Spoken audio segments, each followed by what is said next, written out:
ഇന്ത്യയുടെ രാഷ്ട്രീയ ഭാവി ഇന്നലെ കൊണ്ട് തീരുമാനിച്ചു കഴിഞ്ഞു. മൂന്നാമതും ശ്രീ നരേന്ദ്രമോദിക്ക് തുടർഭരണം എന്നുള്ളൊരു കാര്യം സാക്ഷാത്കരിച്ചിരിക്കുന്നു എന്ന് വേണമെങ്കിൽ നമുക്ക് പറയാം.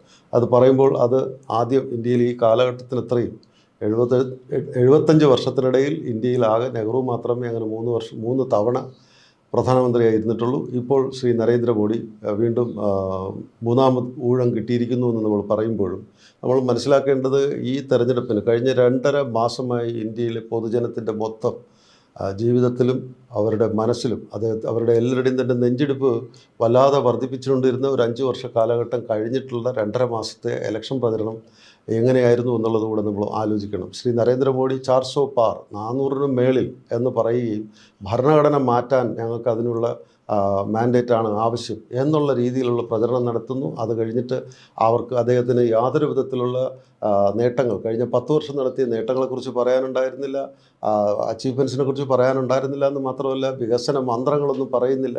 ആകെ അദ്ദേഹം അവസാനം എന്ത് ചെയ്തു എന്ന് വെച്ചാൽ പ്രതിപക്ഷം എന്ന് പറഞ്ഞാൽ പ്രതിപക്ഷത്തിനൊരു നേതൃത്വം പാർലമെൻറ്റിൽ ഇല്ലായിരുന്ന പ്രതിപക്ഷത്തിൻ്റെ കോൺഗ്രസിൻ്റെ യഥാർത്ഥത്തിൽ രാഹുൽ ഗാന്ധിയുടെ പിന്നിൽ കോൺഗ്രസിൻ്റെ മാനിഫെസ്റ്റോയ്ക്ക് പിന്നിൽ ഓടുന്നൊരു സാഹചര്യമാണ് നമ്മൾ കണ്ടത്. ഇവിടെ ഇത് പ്രത്യേകിച്ച് എടുത്തു പറയാനുള്ള കാരണം ഈ എന്ത് കാണിച്ചാലും ഞങ്ങൾക്ക് എത്ര വർഗീയത കാണിച്ചാലും എത്ര ജനങ്ങളെ വിഭജിച്ചാലും ഒരു പ്രശ്നവുമില്ല, ഞങ്ങൾക്ക് ഏതെങ്കിലും ദൈവത്തിൻ്റെയോ മതത്തിൻ്റെയോ ജാതിയുടെയോ കാര്യം പറഞ്ഞാൽ ഞങ്ങൾക്ക് വോട്ട് ലഭിക്കും എന്നുള്ള ഒരു ചിന്തയിൽ നിന്നും നരേന്ദ്രമോദിക്ക് കിട്ടിയിരിക്കുന്ന ഏറ്റവും വലിയ സെറ്റ് ബാക്കാണ്. നമ്മൾ സെറ്റ് ബാക്ക് എന്ന് തന്നെ പറയാം, തിരിച്ചടി എന്ന് തന്നെ പറയുന്നു. കാരണം ഈ 400 പാർ എന്ന് പറയുന്നത് അത് യഥാർത്ഥത്തിൽ ഇതിനു മുമ്പ് ഞാൻ ഈ കമൻറ്റ് ബോക്സിൽ പറഞ്ഞിരുന്നു. ഇതൊരു ആവേശം കൊള്ളിക്കുവാൻ വേണ്ടി ജനങ്ങളെ, അതായത് RSS സംഘപരിവാർ സംഘടനകളുടെ ഒരു ആവേശം തിരയിളക്കൽ എന്ന് മാത്രമേ അതിന് അന്നും ശരിയായ മാധ്യമപ്രവർത്തനത്തിൽ എല്ലാവരും വിലയിരുത്തിയിരുന്നത്. നമ്മളത് പറയുമ്പോൾ യഥാർത്ഥത്തിൽ ഇപ്പോൾ എക്സിറ്റ് പോൾ ഇലക്ഷനൊക്കെ കഴിഞ്ഞു, ഒരുപാട് വർഗീയത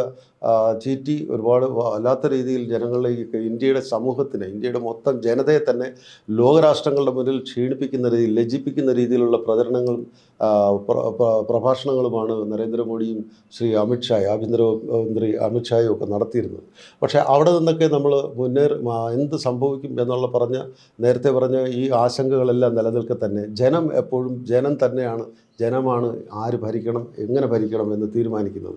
ഇത് നമ്മൾ ചിന്തിക്കുമ്പോൾ കൃത്യമായിട്ട് 1997 അടിയന്തരാവസ്ഥയ്ക്ക് ശേഷം ശ്രീമതി ഇന്ദിരാഗാന്ധിയെക്കുറിച്ച് വിദേശ രാജ്യങ്ങളിൽ ഇപ്പോഴും ഓർക്കുന്നത് ഇന്ത്യയുടെ യഥാർത്ഥ ദേശീയതയും ദേശീയ പ്രസ്ഥാനത്തിന് വേണ്ടി അന്ന് പ്രവർത്തിച്ചിരുന്ന ലെജൻഡറി ആയിട്ടുള്ള നേതാക്കന്മാർ ഇന്നും എല്ലാവരുടെയും അവരുടെ ആത്മാവ് ഇന്ന് എല്ലാവരുടെയും മനസ്സിൽ ഇന്നുമുണ്ട്. അത് ഗാന്ധിജി ഉൾപ്പെടെ എന്ന് പറയുമ്പോൾ ഗാന്ധിജി മുതൽ നെഹ്റു, ഗാന്ധിജി,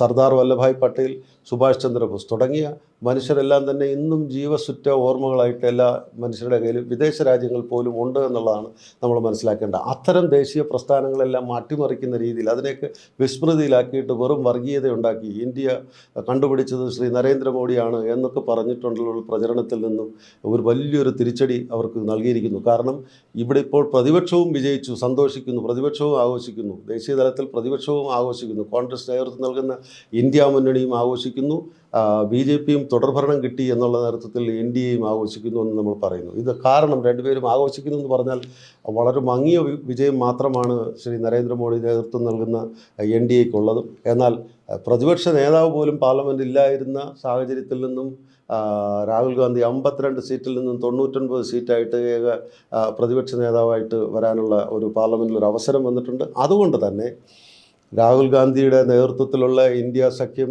യഥാർത്ഥത്തിൽ ഇനി പാർലമെൻറ്റിൽ നടക്കാൻ പോകുന്ന ഏകപക്ഷീയമായിട്ടുള്ള തീരുമാനങ്ങളെ ഒന്നും നടപ്പിലാക്കാൻ അനുവദിക്കില്ല എന്നുള്ള ഒരു സാഹചര്യം നമുക്ക് ജനാധിപത്യം നൽകിയിരിക്കുന്നു എന്നുള്ളതാണ് നമ്മൾ കാണുന്നത്. കൂടാതെ നരേന്ദ്രമോദിക്ക് സുഗമമായ ഒരു ഭരണം നടത്തി അദ്ദേഹത്തിന് താല്പര്യമുള്ള RSS സംഘപരിവാർ താല്പര്യങ്ങളെല്ലാം നടപ്പിലാക്കാം എന്ന് പറയുന്ന ഏകപക്ഷീയ ചിന്തകളൊന്നും തന്നെ ഇനി നടപ്പിലാവില്ല. ഇനിയിപ്പോൾ നിതീഷ് കുമാറിൻ്റെയും ചന്ദ്രബാബു നായിഡുവിൻ്റെയും കൂടെ പിന്തുണയോടുകൂടി ഏതാണ്ട് NDA സഖ്യമെന്ന് പറഞ്ഞാൽ ദേശീയ ജനാധിപത്യ സഖ്യം എന്ന് പറഞ്ഞാൽ 40ഓളം പാർട്ടികളാണ്, ചെറുതും വലുതുമായിട്ടുള്ള വർഗീയ കക്ഷികളിൽ 40 പാർട്ടികളുടെ ഒരു സഖ്യമാണ് NDA സഖ്യം. അതിൽ നിന്നും 20 പേരടങ്ങുന്ന ഒരു പ്രതിപക്ഷ നിരയാണ് ഇന്ത്യ സഖ്യം എന്ന് പറയുന്നത്. അപ്പോൾ ഇതുവരെ നടത്തിയിരുന്ന നരേന്ദ്രമോദിയുടെ ഏകപക്ഷീയമായിട്ടുള്ള ഫാസിസ്റ്റ് നയങ്ങളെ എല്ലാം തന്നെ ഇനി തടയിടാൻ കഴിയുന്ന ഒരു ജനാധിപത്യ വിധിയാണ് ഇവിടെ വന്നിരിക്കുന്നത്. ജനാധിപത്യത്തെ ഈ കാര്യത്തിൽ നമുക്ക് ശ്ലാഘിച്ചേ പറ്റുള്ളൂ. രണ്ട്,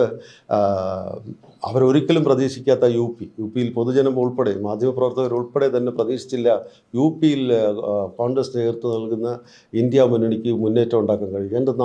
80 സീറ്റുകളിൽ 40 സീറ്റോളം 44 സീറ്റോളം ഇന്ത്യ സഖ്യം പിടിച്ചു എന്ന് പറഞ്ഞാൽ ഏറ്റവും വലിയ BJPയെ സംബന്ധിച്ചും BJP സംബന്ധിച്ച് ഏറ്റവും വലിയ തിരിച്ചടിയാണ് അവിടെ സംഭവിച്ചിരിക്കുന്നത്. അതുപോലെ തന്നെയാണ് മഹാരാഷ്ട്രയിൽ നമുക്കറിയാം ഉദ്ധവ് താക്കറെയുടെ ശിവസേനയെ സ്പ്ലിറ്റ് ചെയ്തു. കാരണം അതൊരു കൾച്ചറൽ പൊളിറ്റിക്സാണ്. ഉദ്ധവ് താക്കറെയും അരവിന്ദ് കെജ്രിവാളും പ്രതിനിധാനം ചെയ്യുന്ന രാഷ്ട്രീയം എന്ന് പറയുന്ന കൾച്ചറൽ പൊളിറ്റിക്സിനാണ്.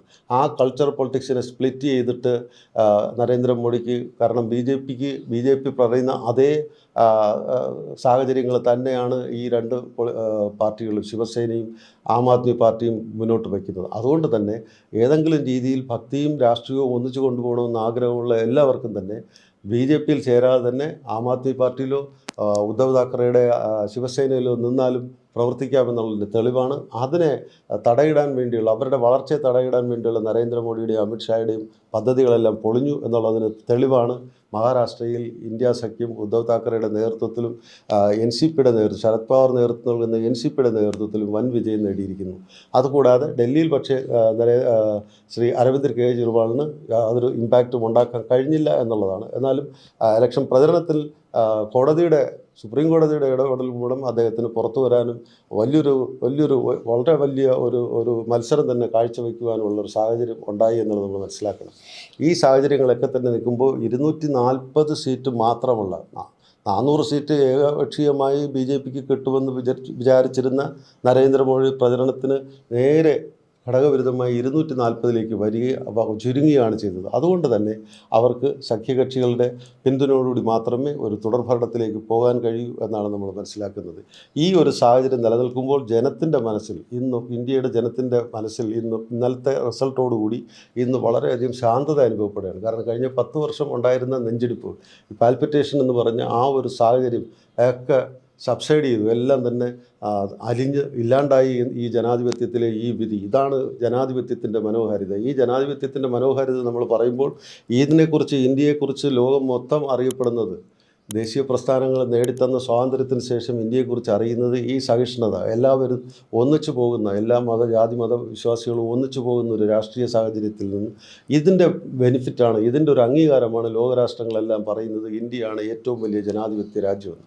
ഏറ്റവും വലിയ ജനാധിപത്യ രാജ്യം, ഞാനത് എടുത്തു പറയുകയാണ്. ഏറ്റവും വലിയ ജനാധിപത്യ രാജ്യം എന്ന് പറയുമ്പോൾ സ്ട്രോങ്ങസ്റ്റ് അല്ല, ഏറ്റവും ശക്തമായ ജനാധിപത്യം എന്നുള്ളതില്ല. കാരണം ഇവിടെ നമുക്ക് റഫറൻഡം കൊണ്ടുവരാൻ, തിരിച്ചു വിളിക്കാനുള്ള അവകാശമില്ല. എന്നാൽ ഏറ്റവും വലിയ ജനാധിപത്യ സ്ട്രോങ്ങസ്റ്റ് ആയിട്ടുള്ള ജനാധിപത്യം നിലനിൽക്കുന്നത് ഇംഗ്ലണ്ടിലും അമേരിക്കയിലുമാണ്. അവിടെ 4 വർഷവും 5 വർഷവും ഉള്ള പ്രധാനമന്ത്രിയും പ്രസിഡൻറ്റിനും ഒക്കെ തന്നെ ജനത്തിന് അവരെ തിരിച്ചു വിളിക്കാനുള്ള അവകാശമാണ്. റഫറൻഡം ഇല്ലാത്തതാണ് നമ്മുടെ ഇവിടെ ഏകപക്ഷീയമായി ഇത്തരത്തിൽ മൃഗീയ ഭൂരിപക്ഷം BJPക്ക് കഴിഞ്ഞ 5 വർഷം കിട്ടിയ അതുപോലെ കാലത്ത് നടപ്പിലാക്കിയ നയങ്ങളെ പിൻവലിപ്പിക്കാൻ പ്രതിഷേധിച്ച് നിലനിർത്താൻ കഴിയാതെ പോകുന്നത് നമുക്ക് ജനാധിപത്യം അത്ര ശക്തമല്ല എന്നുള്ളത് കൊണ്ടാണ്. എന്തു പറഞ്ഞാലും നമ്മുടെ ജനമാണ് യഥാർത്ഥ ശക്തി. ജനാധിപത്യം എന്ന് പറഞ്ഞാൽ ജനങ്ങളുടെ കയ്യിലാണ്. അപ്പോൾ ആ ഒരു സാഹചര്യത്തിൽ നിന്നും ജനങ്ങളിതാ പുതിയൊരു വിധിയെഴുത്ത് നടത്തിയിരിക്കുന്നു.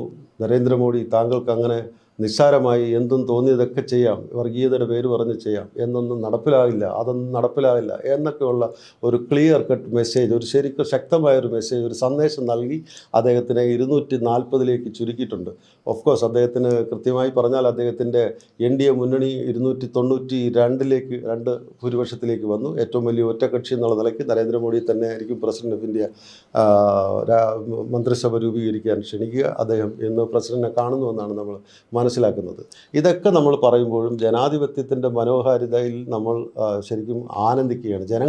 ജനങ്ങളും ഇപ്പോൾ സന്തോഷിക്കുകയാണ്. ജനങ്ങളും ഈ BJP അവർ സന്തോഷിക്കുക എന്ന് പറഞ്ഞൊരു മങ്ങിയ വിജയത്തിൻ്റെ ഒരു ഇതിൽ മാത്രമാണ്. അവർക്കതിന് സന്തോഷമുണ്ടോ എന്നുള്ളത് സംശയിക്കേണ്ടിയിരിക്കുന്നു.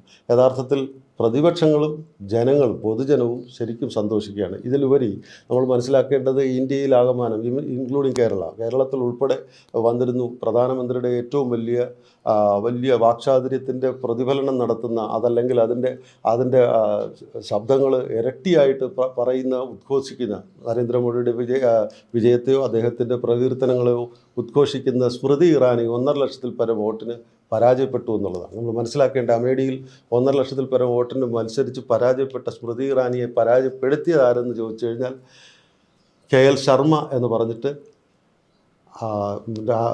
സോണിയാഗാന്ധിയുടെ കാര്യങ്ങൾ ചെയ്തു കൊടുക്കുന്ന, സോണിയാഗാന്ധിയുടെ അഭാവത്തിൽ റായ്ബറേലിയിൽ കാര്യങ്ങൾ നടത്തിക്കൊണ്ടിരിക്കുന്ന KL ശർമ്മ എന്ന് പറയുന്ന കോൺഗ്രസ് പ്രവർത്തകർ, സാധാരണ ഒരു മനുഷ്യൻ, അധികം ആരും അറിയാത്ത ഒരാളാണ്. അദ്ദേഹത്തെയാണ് അമേഠിയിൽ മത്സരിപ്പിച്ചത് സ്മൃതി ഇറാനിക്ക് പകരം. അവിടെ കൃത്യമായി പറഞ്ഞാൽ അവിടെ പ്രചരണം നടത്തിയത് യഥാർത്ഥത്തിൽ രാഹുൽ ഗാന്ധിയുടെ സഹോദരിയായിട്ടുള്ള പ്രിയങ്ക ഗാന്ധിയാണ് യഥാർത്ഥത്തിൽ സ്മൃതി ഇറാനിക്കെതിരെ അവിടെ പ്രചരണം നടത്തിയെന്നല്ല, അവർ തന്നെയാണ് മത്സരിച്ചു എന്ന് വേണമെങ്കിൽ പറയാം. KL ശർമ്മയെ മുന്നിൽ നിർത്തിക്കൊണ്ട് അവർ പ്രചരണം നടത്തി.